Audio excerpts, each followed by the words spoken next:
Bonjour, je vais vous proposer une recette de pain au levain pour que tout le monde puisse cuisiner à la maison avec plaisir.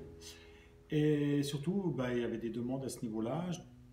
Pour ceux qui devaient suivre l'atelier pain au levain, je vais vous donner un éducatif, comme ça vous pourrez simplement suivre chez vous et essayer de réaliser votre premier pain au levain pour ceux qui ne l'ont jamais fait. Avant de commencer ça sera dans la prochaine vidéo, je vais peut-être juste vous parler quand même du levain. Le levain, c'est cette substance ici. Donc, comme vous pouvez le voir, il y a un élastique. Le levain, c'est quelque chose qui se fait avec de la farine et de l'eau, tout simplement. C'est pas mal, ça évite d'acheter de la levure. Pour créer son levain, vous pouvez le faire de manière simple. Vous mettez par exemple 25 g de farine, 25 g d'eau, vous mélangez et vous laissez monter. Le jour d'après, vous remettez 25 g de farine, 25 g d'eau et vous laissez 24 heures de plus. Vous faites ça à 5 jours, 5-6 jours de suite.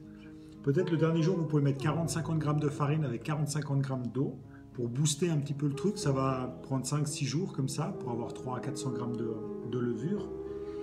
Et vous pourrez déjà l'utiliser pour faire votre premier pain. Je vous expliquerai ça dans la prochaine vidéo.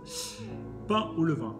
Pour ce faire, pour celui-ci, comme on ne fait pas du pain au levain tous les jours, une fois que vous avez fait votre pain au levain, ce que je vous propose, moi, en tout cas ce que je fais moi, c'est que je remets 25 g ou 30 g de farine avec 30 g d'eau.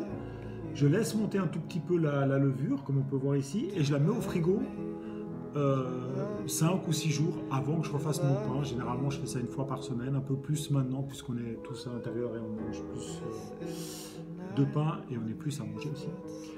Donc, ici, vous pouvez voir, j'ai sorti le levain du frigo hier après-midi vers, je sais pas, 17 h, j'ai envie de dire quelque chose comme ça. J'ai mis 40 g de farine, 40 g d'eau. J'ai laissé monter tranquillement le soir. Le soir, ça avait pratiquement doublé. J'ai laissé toute la nuit jusqu'au matin. Ce matin, vers 9 h, j'ai remis 40 g de farine et 40 g d'eau. Et c'est 14 h, donc en 5 heures de temps. En 5 heures de temps, vous pouvez voir, la levure, elle a plus que doublé. La levure, elle a plus que doublé, c'est-à-dire qu'elle est prête à être utilisée. Je vais y arriver. Et ce qu'il faut, c'est pas trop attendre, parce qu'au bout d'un moment, elle va monter encore un tout petit peu, probablement. Et après, elle va redescendre. Quand elle redescend, c'est pas top, c'est pas à ce moment-là qu'il faut l'utiliser. Si on veut un pain qui prenne bien quand même, il faut utiliser la levure quand elle est au top, ou quand elle est en train de monter, mais qu'elle a en tout cas doublé, voire, si je laisse comme ça, probablement qu'elle va peut-être presque tripler. Mais là, on peut déjà l'utiliser. Maintenant, pour ceux qui ne connaissent pas, on peut voir la texture à l'intérieur, je ne sais pas si on voit bien. Ça fait plein de petites bulles comme ça. Et là, vous ne pouvez pas sentir, mais c'est une super bonne petite odeur, un peu légèrement vinaigrée, mais très légère. Et ça bouge comme une mousse. On dirait comme une mousse au chocolat, mais c'est une mousse de farine. Ok?